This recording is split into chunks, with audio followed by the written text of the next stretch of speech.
Allahumma barik wa sallim nahmadu nusalli ala rasulil karim amma ba'. Sayyidina Muaz bin Jabal radhiyallahu an berkata, Rasulullah SAW bersabda, sesiapa yang meninggal dunia dalam keadaan dia bersaksi bahawa tidak Tuhan yang berhak disembah melainkan Allah SWT, dan bahawa sesungguhnya aku adalah utusan Allah SWT dengan penuh yakin, maka pasti dia akan masuk ke syurga. Dari riwayat lain, maka pasti Allah SWT mengampunkannya. Hadis riwayat Bazar. Sayyidina Muaz bin Jabal radhiyallahu an berkata, Rasulullah SAW bersabda, sesiapa yang meninggal dunia dalam keadaan dia bersaksi bahawa tidak Tuhan yang berhak disembah melainkan Allah SWT, dan bahawa sesungguhnya aku adalah utusan Allah SWT dengan penuh yakin, maka pasti dia akan masuk ke syurga. Dari riwayat lain, maka pasti Allah mengampunkannya. Hadis riwayat Bazar. Diriwayatkan juga daripada Rasulullah SAW dalam hadis yang sahih bahawa baginda SAW bersabda, dengarlah berita gembira dan beritahulah berita gembira ini kepada orang lain, bahawa sesiapa yang sahaja mengucapkan la ilaha illallah dengan hati yang benar, maka dia akan pasti masuk ke syurga. Allah SWT sangat-sangat menghargai keikhlasan.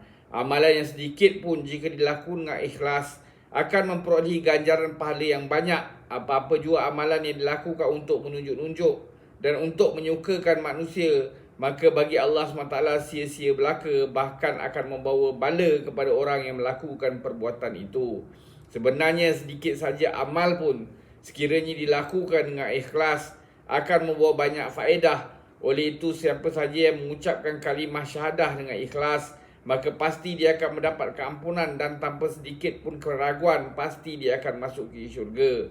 Mungkin disebabkan oleh dosa-dosanya, dia akan masuk ke syurga setelah diazab beberapa hari, tetapi keadaan ini tidak semestinya demikian.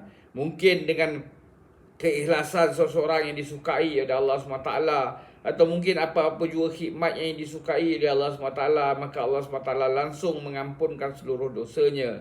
Sekiranya kita tidak sanggup bermati-matian untuk mentaati zat yang maha pemurah ini, maka kitalah yang amat malang sekali.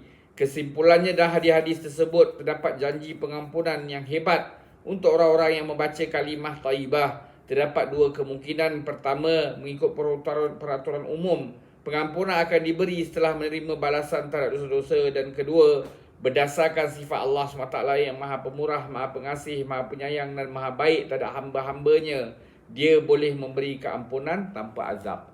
Semoga Allah Ta'ala bagi taufik untuk kita ambil iktibar, amalkan dan sampaikan. Subhanallahi wa bihamdi, subhanakallahumma bihamdika, asyhadu an la ilaha illa anta, astaghfiruka wa atubu ilaik. Subhana rabbika rabbil izzati amma yasifun, wa salamun alal mursalin, walhamdulillahi rabbil alamin. Taqabbalallah.